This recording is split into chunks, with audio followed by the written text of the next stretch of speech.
We know that it is not necessary that free trade is beneficial for all, even if some trade is better than no trade. Thus, we have to start understanding that what would happen if we introduce some kind of restriction or obstacle to trade. We have to examine, can a nation's welfare be improved by imposing tariffs or barriers to trade? Tariffs in international trade refer to the duties or taxes imposed on internationally traded products when they cross the national borders. There are different types of tariffs like specific tariff, a fixed payment, ad valorem tariff, a percentage of the imported goods prices, and compound tariff, for example, 15% plus rupees 2. Specific tariffs are easier to administer, but they fail to account for inflation. Ad valorem tariffs have the administrative advantage of rising automatically with inflation and of taxing different quantities of products at the same percentage rate. The disadvantage of this tax is that it creates opportunities for cheating. For example, if a false low price is shown on shipping invoice, part of the tariff can be avoided. In this module, we will study the tariff, types of tariffs, and its costs and benefits on the international trade. After studying this module, you will be able to understand the concept and types of tariff, learn the partial equilibrium effects of tariff, study the impact of tariff on consumer and producer surplus, what are the costs and benefits of tariff, study the concept of effective rate of protection. As you know that the government do restrict or influence the international flow of goods and services through the use of trade barriers, the protected trade includes tariff and non-tariff barriers to trade. In this chapter, we will study the tariffs, types of tariffs, and its cost and benefits on the international trade. Tariffs in international trade refer to the duties or taxes imposed on internationally traded products when they cross the national borders. An import tariff is a duty on the imported commodity, while an export tariff is a duty on exported commodity. We will limit our module to the import tariffs. Let's now discuss the features of the tariff. These are: it affects the domestic consumption of imported goods. It affects the domestic production of goods that compete with imported goods. It affects the foreign production of the imported goods. It also changes the structure of the economy. Tariffs imposed by the government can be for protection or revenue purposes. Revenue tariff. A revenue tariff is an import tax levied on a good that is not domestically produced. These tariffs are most common in the developing countries. Protective tariff. The purpose of protective tariff is to protect a domestic industry from the foreign competition. Tariffs in developed countries are primarily designed to be protective tariffs. Tariff can be classified as specific tariff, ad valorem tariff, compound tariff.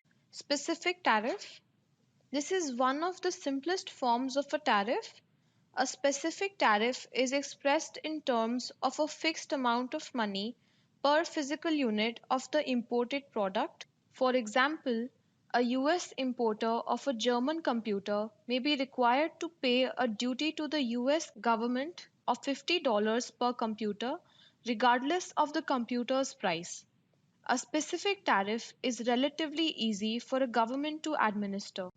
The main disadvantage of a specific tariff is that the degree of protection it affords domestic producers varies inversely with changes in import prices. That is, a specific tariff of $500 on computers will discourage imports priced at $30,000 per computer to a greater degree than those priced at $40,000. During times of rising import prices, A given specific tariff loses some of its protective effect, so the domestic firms are encouraged to produce less expensive goods for which the degree of protection against imports is higher. Ad valorem tariff. It is measured as a percentage of the value of the imported good, such as 10%. This constant percentage tariff avoids the regressive nature of a specific tariff. An ad valorem tariff tends to maintain a constant degree of protection for domestic producers during the period of changing prices. For example, if the tariff rate is 10%, ad valorem and the imported product price is $5,000, then the duty will be $500.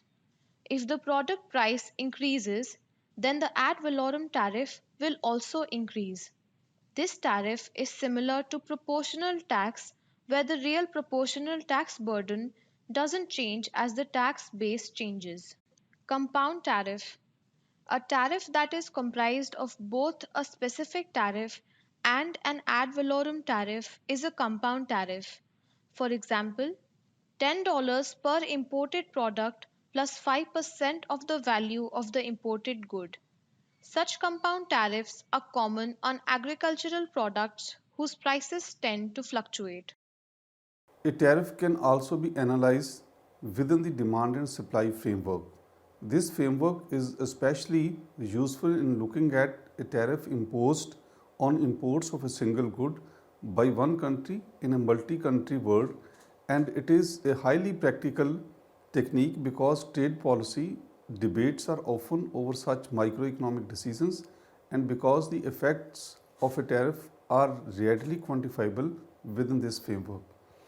However, the drawback of this framework is that it omits the secondary effects on factor markets and on the terms of trade. Partial equilibrium is a condition of economic equilibrium which takes into consideration only a part of the market, ceteris paribus, to attain equilibrium.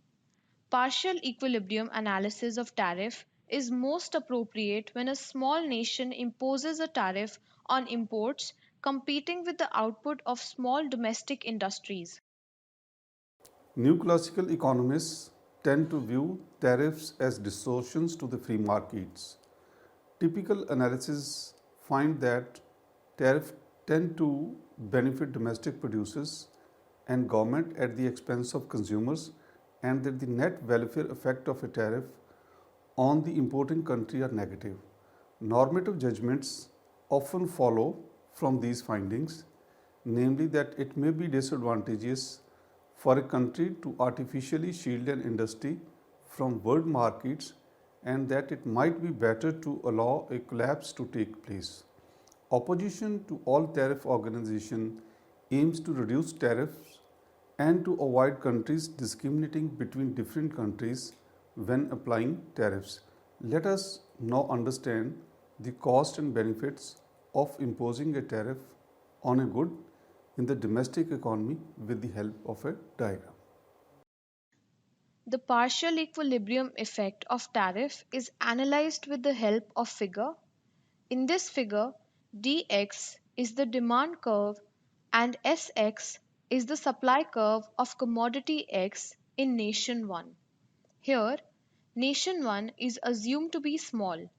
In the absence of trade, intersection of dx and sx defines equilibrium at point E where quantity demanded is 15, supply at price is equal to $3 in nation 1. Now suppose that the economy is open to foreign trade and the world price is $1. As the world market will supply an unlimited unit of commodity X at price $1, the world supply schedule will appear as horizontal line. Line SX plus W shows the supply of commodity X available to the small nation consumers from both domestic and foreign sources at world price of $1, and with free trade nation 1 consumes 35 units of X AF, of which 5x is produced domestically and the remainder 30x into BF is imported.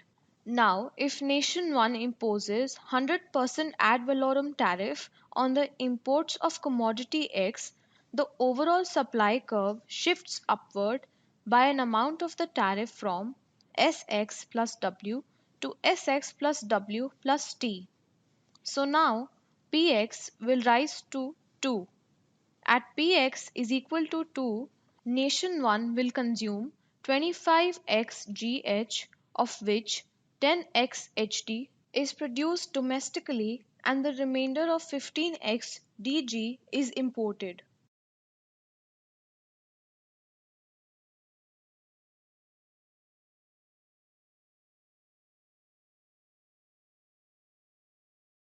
The consumption effect of the tariff, as seen from the figure, is the reduction in the domestic consumption, which is equal to 10x EF. The production effect, that is, the expansion of domestic production resulting from the tariff, equals to 5x BC. The trade effect, that is, decline in imports, equals 15x EF plus BC, and the revenue effect, that is, the revenue collected by the government, equals DCGE equals $15, $1 each of 15x imported.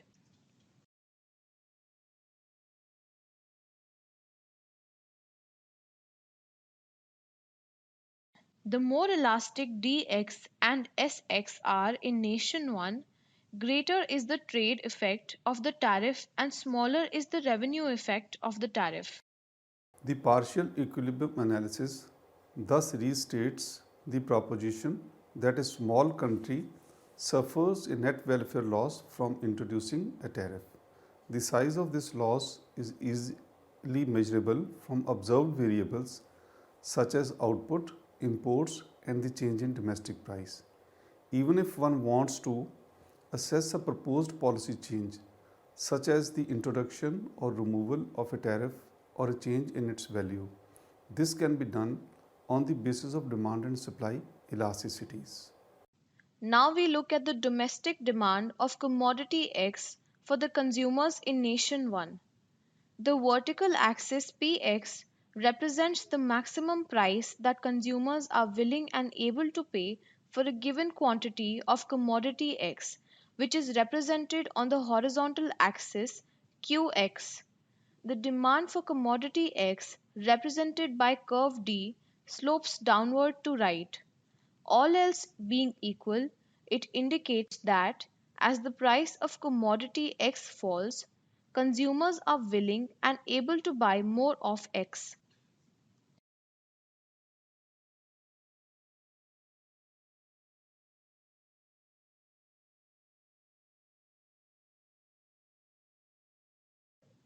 Suppose the market price of X in Nation 1 is P. The quantity that consumers purchase at that price would be Q units of commodity X. Total expenditure will be price times quantity and is shown by the area of rectangle OPEQ. In this market, all the consumers are paying price P, but there are some consumers who are willing to pay the higher price. At price P1, where the demand curve intersects vertical axis, the quantity demanded is 0. Below P1, there is some quantity demanded by consumers. These consumers are paying the lower price P than the maximum price they would be willing to pay. The difference between the price that the consumers are willing to pay and the price they actually pay is known as consumer surplus. Consumer surplus is represented by the triangular area P1EP. The size of consumer surplus varies inversely with the price of X. A decrease in the market price would increase consumer surplus, while a higher market price would decrease the consumer surplus.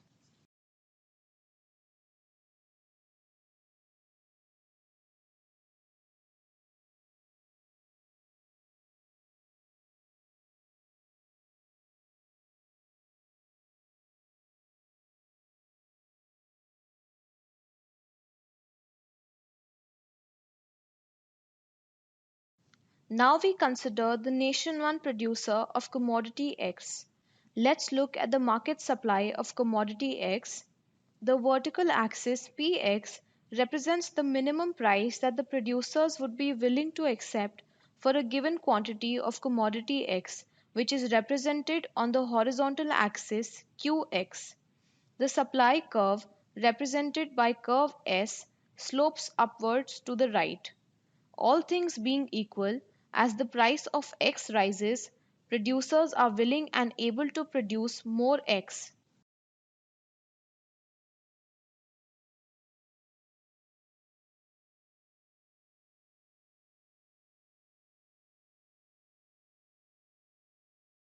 In the figure, the market price of commodity X is denoted by P, and the quantity supplied by all the producers would be Q units of commodity X.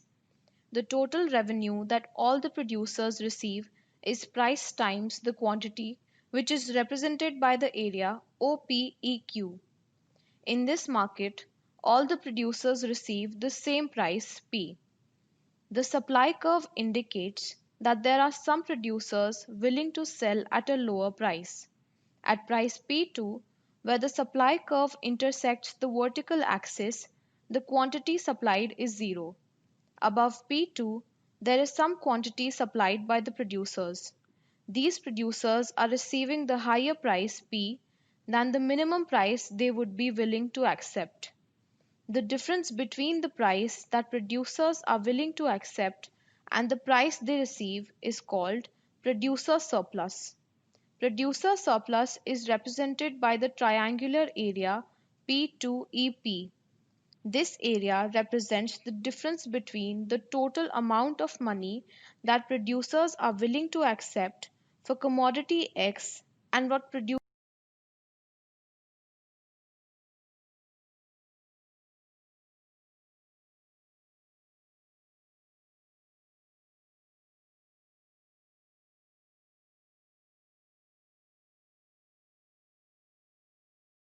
The concept and measure of consumer and producer surplus, as discussed, is used to measure the costs and benefits of tariff.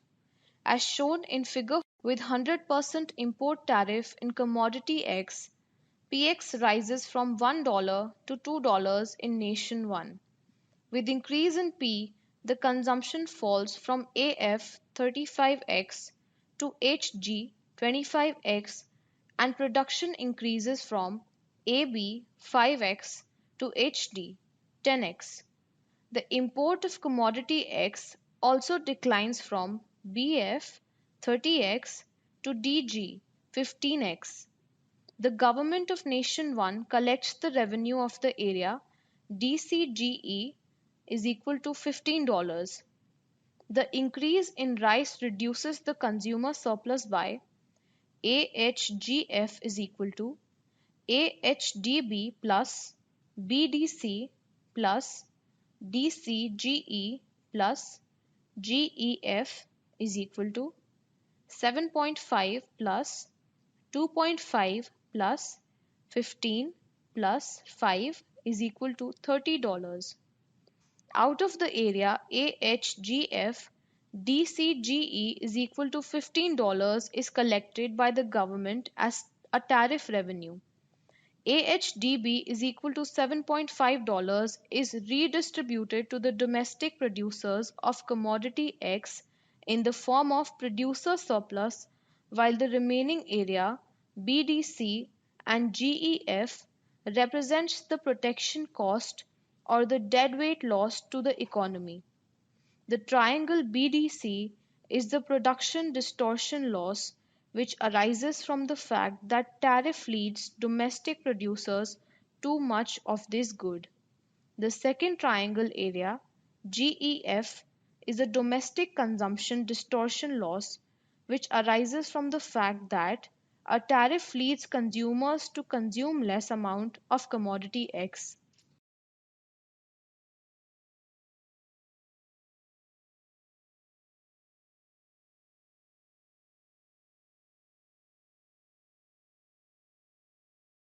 In the discussion on tariffs, we have discussed the nominal tariff on imports of a final commodity. The domestic producers with high import tariffs receive the high degree of protection, while the domestic producers with low imports receive a low degree of protection. The relationship between the tariff rates and the degree of protection may not necessarily hold. To determine the actual degree of protection, we must consider not only the tariff on the final goods but also the tariff on the intermediate inputs that the industry uses to produce the final product. To take account of the fact that tariffs on inputs matter as well as tariffs on outputs, economists have developed the concept of effective rate of protection, which is the percentage by which a country's trade barriers increase the value added per unit of output.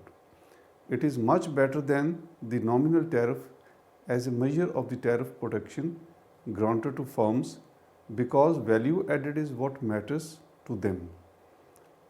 The effective rate of protection is used to estimate the protection really afforded to domestic producers at each stage of production. That is how much extra they can charge and still be competitive with imported goods. If the total value of the tariff on importable inputs exceeds that on the output, the effective rate of protection is negative. That is, the industry is discriminated against in comparison with the imported product. In this context, it does not matter whether the final product or the inputs used to make it were actually imported or not. What is important is that they are importable. If so, the implied tariffs should be included in the above formulae because even if the item was not actually imported, the existence of the tariff should have raised its price in the local market by an equivalent value. The effective rate of production reveals the extremely adverse effect of tariffs that escalate from low rates on raw materials to high rates on intermediate inputs and yet high rates on the final products, as in fact most countries' tariff schedules do. Less developed countries complain that such tariff schedules gravely impede their access to developed countries' markets. Hence, it provides a better guide to the resource allocation consequences of a country's tariff. We will now discuss this in detail.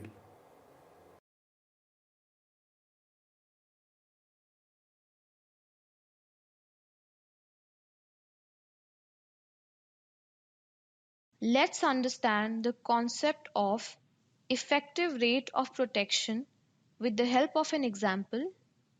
Suppose the rate of effective protection is usually calculated by the following formula: G equals T minus A into Ti by 1 minus A, where G is equal to the rate of effective protection to the producers of the final commodity. T is equal to the nominal rate of tariff on the consumers of the final commodity. A is equal to the ratio of the cost of the imported input to the price of the final commodity in the absence of tariffs. Ti is equal to the nominal tariff rate on the imported input.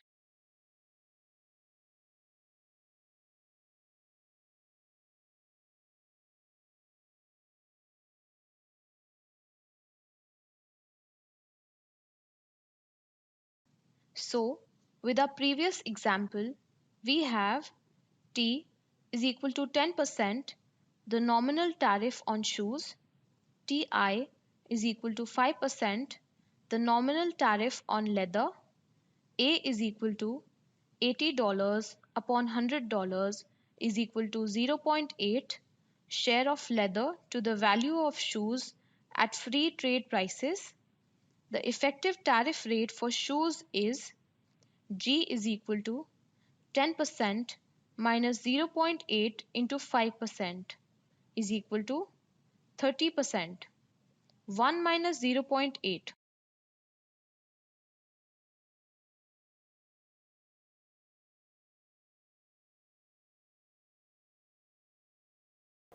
Let us now summarize what we have learned in this module.